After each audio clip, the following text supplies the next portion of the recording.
Hi friends, Geetha ഗോവിന്ദത്തിൻ്റെ മറ്റൊരു എപ്പിസോഡിലേക്ക് എല്ലാവർക്കും സ്വാഗതം. അങ്ങനെ ഒരു പ്രശ്നം വന്നാൽ രാധികാമ്മ മുന്നിൽ നിൽക്കുന്നതുകൊണ്ടാണ് ഈ കുടുംബം തന്നെ നിലനിന്ന് പോകുന്നതെന്ന് ഗീതു പറയുമ്പോൾ ഗോവിന്ദ് പറയുന്നുണ്ട്, ഇപ്പോഴെങ്കിലും ഗീതു എൻ്റെ അമ്മയെ ഒന്ന് മനസ്സിലാക്കിയല്ലോ നീ. അതേ കണ്ണേട്ടാ, ഞാൻ ഒരുപാട് വൈകിപ്പോയി ഈ അമ്മയെ ഒന്ന് മനസ്സിലാക്കാൻ. ഈ കുടുംബത്തിന് വേണ്ടി രാധികാമ്മ ചെയ്യുന്നതേ മഹാത്യാഗാണ്. ഇതിനു മുൻപേ ത്യാഗികളായ 2 പേരെ കുറിച്ച് എനിക്കറിയൂ.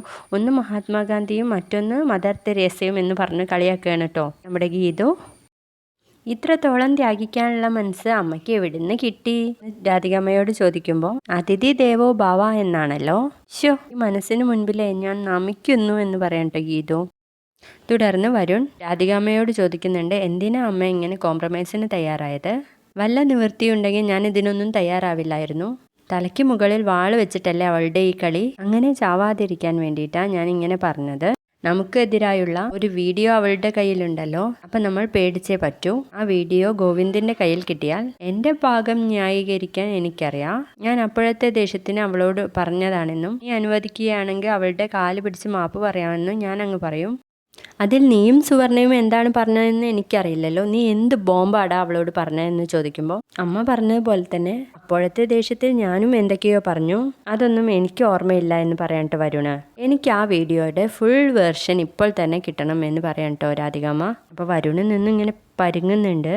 അതിനിപ്പോൾ എന്തിനാ എന്ന് ചോദിക്കുമ്പോൾ നീയും സുവർണയും എന്താണ് പറഞ്ഞതെന്ന് എനിക്കറിയണം. എങ്കിലല്ലേ അതിൽ നിന്നൊന്ന് രക്ഷപ്പെടാൻ കഴിയൂ.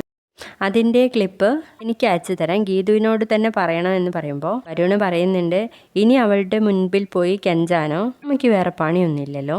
അല്ലാതെ ഈ പ്രായത്തിൽ ഇവിടെ നിന്ന് ഇറങ്ങേണ്ടി വന്നാൽ എനിക്ക് വേറെ പണിയൊന്നും ചെയ്യാൻ അറിയില്ല.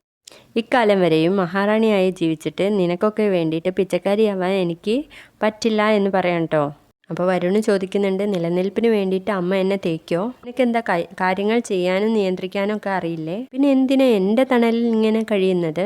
അപ്പോൾ ഒരു പ്രതിസന്ധി ഘട്ടം വന്നാൽ അമ്മ എന്നെ തേക്കും അല്ലേ എന്ന് ചോദിക്കുമ്പോൾ മരണം വരെ ഞാൻ കണ്ണൻ്റെ മുൻപിൽ സത്യസന്ധയായ ഒരമ്മയായിരിക്കും. അതിനുവേണ്ടി നിന്നെ തേക്കേണ്ടി വന്നാൽ ഞാൻ അതും ചെയ്യുമെന്ന് പറയാം കേട്ടോ. അപ്പോൾ വരുണ് പറയുന്നുണ്ട്, അമ്മയെ ഇനി നമ്പാൻ പറ്റില്ല. ഇനി ആകെ ഒരു ഇതുള്ളത് രേഖയാണ്. രേഖ എന്ത് പറഞ്ഞാലും ഗോവിന്ദേട്ടനും ഗീതുവും അത് കേൾക്കും. ഇനി അവളുടെ കൂടെ നിന്നിട്ടേ കാര്യമുള്ളൂ. കൂടാതെ അവളുടെ പേരിലാണല്ലോ ഇപ്പോൾ സ്വത്തുവകകൾ ഉള്ളത് എന്ന് പറയുമ്പോൾ കാഞ്ചന വന്ന് കഥകയിൽ തട്ടുകയാണ് കേട്ടോ. അപ്പോൾ കാഞ്ചന പറയുന്നുണ്ട്, രഞ്ജു പാപ്പ താമസം മാറി ഇങ്ങോട്ട് വരുന്നുണ്ട്, രാധിക മാമി ലഗേജ് എടുത്ത് ഇവിടുന്ന് വിട്ടോ എന്ന് പറയുമ്പോൾ രാധികയ്ക്ക് ചൂടാവാണ് കേട്ടോ. രഞ്ജുവിൻ്റെ ലഗേജൊക്കെ ആയിട്ട് രേഖയാണ് വരുന്നത്. ഇത് കാണുമ്പോൾ വരുണ്, എന്തിനാ രേഖ ഇതൊക്കെ എടുത്ത് വരുന്നത്? എന്നോട് പറഞ്ഞുകൂടായിരുന്നോ? ഞാൻ എടുക്കില്ലേ എന്നൊക്കെ ചോദിക്കാൻ കേട്ടോ. അപ്പോൾ വീണ്ടും വീണ്ടും അത് പറയുന്നത് കാണുമ്പോൾ കാഞ്ചന പറയുന്നുണ്ട്, വരുൺ മാമന് ലഗേജ് എടുക്കാൻ ഇത്രയ്ക്ക് ഇഷ്ടമാണെങ്കിൽ എൻ്റെ കയ്യിലുള്ള ഈ ബാഗ് പിടിച്ചോ, ഇത് മുടിഞ്ഞ ഭാരാണ്. അപ്പോൾ വരുൺ പറയുന്നുണ്ട്, അതൊക്കെ നീ തന്നെ കൊണ്ടുവച്ചാൽ മതി, ഞാൻ എൻ്റെ ഭാര്യയെ സഹായിക്കാനാണ് ഇവിടെ നിൽക്കുന്നത് എന്ന കാര്യം. കാഞ്ചന പറയുന്നുണ്ട്, എനിക്കിത് അവിടെ കൊണ്ടുവയ്ക്കാൻ ഭാരമുണ്ടായിട്ടല്ല, ഭയമുണ്ടായിട്ടാ. അവിടെ ആവിയുണ്ട് എന്ന് പറയാൻ കേട്ടോ. അപ്പം രാധിക ഇങ്ങനെ അലറുന്നുണ്ട്, കാഞ്ചന എന്ന് വിളിച്ചിട്ട്. എന്നിട്ട് വരുണിനോട് പറയുന്നുണ്ട്, നീ ആ ബാഗ് പിടിക്ക്, എന്നിട്ട് എൻ്റെ പുറകെ വാ എന്ന് പറഞ്ഞിട്ട് അതും കൊണ്ടുപോകുമ്പോൾ ഗീതുവും ഗോവിന്ദും ഇങ്ങനെ നോക്കി നിൽക്കുക കേട്ടോ. തുടർന്ന് ഗോവിന്ദ് ഗീതുവിനോടായിട്ട് പറയുന്നുണ്ട്, കണ്ടില്ലേ ഗീതു, രഞ്ജുവിന് ഒരു അസുഖം വന്നപ്പോൾ രാധികാമ്മ സ്വന്തം റൂം വിട്ടുകൊടുത്തത് ഇത് മഹാത്യാഗം തന്നെയാണെന്ന് പറയാം കേട്ടോ. ആ ത്യാഗത്തിന് നൊബേൽ സമ്മാനമെങ്കിലും കിട്ടാതിരിക്കില്ല എന്ന് പറയാം കേട്ടോ ഗീതു. സമ്മാനം ഒന്നും കൊടുത്തില്ലെങ്കിലും നീ അംഗീകരിച്ചാൽ മതി. നീ നേരത്തെ രാധികാമ്മയുടെ ത്യാഗത്തെക്കുറിച്ച് പറഞ്ഞപ്പോൾ ഞാൻ വിചാരിച്ചു നീ അത് പരിഹസിക്കാന്ന്. ഇപ്പോൾ ലഗേജ് എടുത്ത് പോകുന്നത് കണ്ടപ്പോൾ രാധികാമ്മയെ നമിച്ചു പോവുകയാണെന്ന് പറയാം കേട്ടോ ഗോവിന്ദ്. അത്രയ്ക്ക് അങ്ങോട്ട് നമിക്കണ്ട, സെൻറ്റിമെൻറ്റ്സ് അടിക്കാൻ കിട്ടുന്ന അവസരമാണെന്ന് കരുതി അവരതിൽ കയറി പിടിച്ചു. കണ്ണേട്ടൻ അമ്മ റൂമിൽ നിന്ന് മാറണ്ട എന്ന് പറയുമെന്ന് കരുതിയതാ, പക്ഷെ അവിടെ ചീറ്റിപ്പോയി. ഇങ്ങനെ സ്വയം കുഴി കുഴിച്ച് വീഴുന്നത് രാധികാമ്മയുടെ ഒരു ശീലമായിപ്പോയി, വീഴ്ത്തുന്നത് എൻ്റെയും. അപ്പോൾ നീ അമ്മയ്ക്ക് മനഃപൂർവ്വം പണി കൊടുത്തതല്ലേ എന്ന് ചോദിക്കാൻ കേട്ടോ ഗോവിന്ദ്.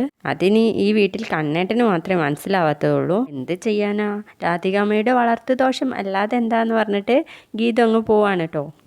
പിന്നീട് രഞ്ജുവിൻ്റെ ഫോണിലേക്ക് ധ്യാൻ കുറേ നേരം വിളിച്ചിട്ടുണ്ട് കേട്ടോ. അത് കാണുമ്പോൾ രഞ്ജു പറയും, ഇന്ന് നല്ല ചീത്തയായിരിക്കും, വിളിച്ച് നോക്കാമെന്ന് പറഞ്ഞിട്ട് വിളിക്കുമ്പോൾ ധ്യാൻ ചീത്ത പറയാണ് കേട്ടോ. എന്നെ വിളിച്ചാൽ കിട്ടില്ല, ഞാൻ എന്തൊക്കെ വിചാരിച്ചു എന്നൊക്കെ പറയാം കേട്ടോ. രഞ്ജു പറയുന്നുണ്ട് ഫോണ് സൈലന്റ് മോഡിലായിരുന്നു എന്ന കാര്യം, ഇനി അതേപ്പറ്റി പറയണ്ട എന്നൊക്കെ പറയാം കേട്ടോ. അതിനുശേഷം ധ്യാൻ പറയുന്നുണ്ട് എനിക്ക് നാളെ രാവിലെ ബാംഗ്ലൂരിൽ പോകണം, ഇവിടുത്തെ ഓഫീസിൽ ജോയിൻ ചെയ്യണം എന്ന് പറയണേ. രഞ്ജു പറയുന്നുണ്ട് അതെന്താ ഇവിടെ ജോയിൻ ചെയ്യാനല്ലേ പറഞ്ഞത്, പിന്നെ എന്തിനാ ബാംഗ്ലൂരിൽ പോകുന്നത് എന്ന കാര്യം. ഇവിടെ ഒരാഴ്ചത്തെ ട്രെയിനിങ് ഉണ്ട്, അപ്പോൾ നാളെ രാവിലെ 7:30 ട്രെയിനിൽ ഞാൻ പോവുകയാണെന്ന് പറയാം കേട്ടോ. അപ്പോൾ നമുക്ക് കാണാൻ പറ്റില്ലല്ലോ, അതാ എനിക്കും സങ്കടം, എനിക്ക് കണ്ടിട്ട് പോകണമെന്നാ. ഞാൻ അങ്ങോട്ടേക്ക് വരട്ടെ എന്ന് ചോദിക്കാൻ കേട്ടോ ധ്യാൻ. അയ്യോ അത് വേണ്ട, ഇവിടെ കൂട്ടുകുടുംബാണ്, പോരാത്തതിന് ഗീതുവിനും ഗോവിന്ദേട്ടനും മാത്രമേ ധ്യാന്റെ കാര്യം ഇവിടെ അറിയുള്ളൂ, ബാക്കി ആരെങ്കിലും കണ്ടാൽ കുഴപ്പമാണ് എന്ന് പറയാം കേട്ടോ. നാളെ രാവിലെ നമുക്ക് വീഡിയോ കോളിൽ സംസാരിക്കാന്ന് പറഞ്ഞിട്ട് ഫോൺ കട്ട് ചെയ്യണേ.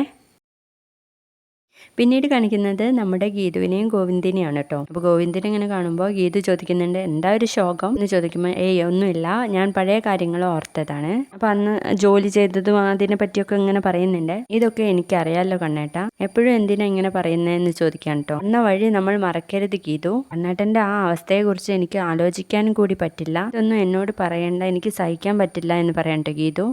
ഞാൻ നിന്നോടല്ലാതെ വേറെ ആരോട് പറയാനാ എന്ന് പറയാൻ കേട്ടോ. എങ്കിൽ കണ്ണേട്ടൻ പറഞ്ഞോ ഞാൻ കേൾക്കാം എന്ന് പറയണേ. എന്നെ കേൾക്കാൻ സമ്മതിച്ചതിന് താങ്ക്സ് എന്ന് പറഞ്ഞിട്ട് ഇങ്ങനെ കരയാണേ.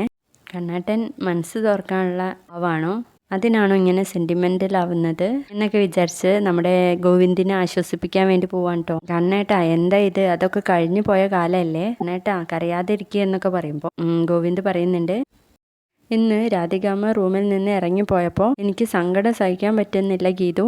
ഈ വീടെടുത്തതിന് ശേഷം ആ റൂമിലല്ലാതെ വേറൊരിടത്തും രാധികാമ്മ കിടന്ന് ഉറങ്ങിയിട്ടില്ല എന്ന് പറയുമ്പോൾ ഗീതുവിനുണ്ടല്ലോ, ഗീതു തിരിഞ്ഞു നിന്നിട്ട് എന്ന് പറഞ്ഞിട്ട് ഒച്ച വെക്കാണ് കേട്ടോ. എന്താ ഗീതു എന്ന് ചോദിക്കുമ്പോൾ എനിക്ക് വട്ടാണെന്ന് പറഞ്ഞിട്ട് ബെഡ്ഷീറ്റൊക്കെ എടുത്ത് തലനൊക്കെ എടുത്ത് വലിച്ചെറിയാണ് കേട്ടോ.